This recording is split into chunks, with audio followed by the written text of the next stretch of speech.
Magandang umaga. Nasa China na po si DILG Secretary Mar Rojas para dumalo sa China ASEAN Expo. Nakatakdang makipag-usap si Rojas sa Vice President ng China bilang kinatawa ni Pangulong Aquino. Pero hindi diretsahang sinabi ni Rojas kung kasama sa pag-uusapan ang agawan sa West Philippine Sea. Naritong report ni Sherry Ann Torres.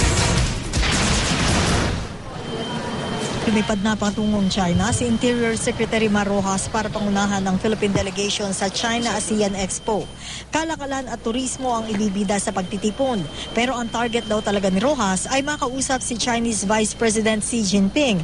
Dala ang mensahe ni Pangulong Aquino sa pamahalaan ng China. Kabahagi ito ng diplomasya sa pagitan ng dalawang bansa na nagkakaroon ng hindi pagkakaintindihan tungkol sa mga ilang bagay, no?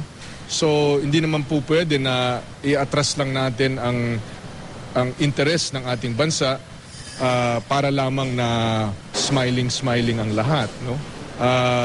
Pero hindi naman tayo naghahanap ng away or kalaban. Hindi tuwirang sinagot ni Rojas kung pag-uusapan ng agawan ng teritoryo sa West Philippine Sea. Pero tiniyak na kalihim na wala raw itong kinalaman sa mga nangyari sa Senado kung saan naungkat ang back-channel negotiation sa China.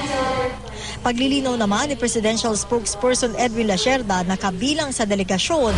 This is specific to this particular recommendation by the Secretary of Foreign Affairs. Secretary Mar Rojas has his plate full now as DILG Secretary, so this is only upon the specific directive from the President.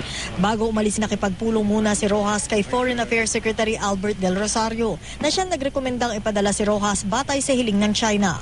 Bakit po kailangan maging messenger po kayo? May mali po bang na-i-convey before na kailangan? Hindi ko po alam. Nag-usap po kami ni Secretary Albert Del Rosario matapos akong mautusan ng Pangulo.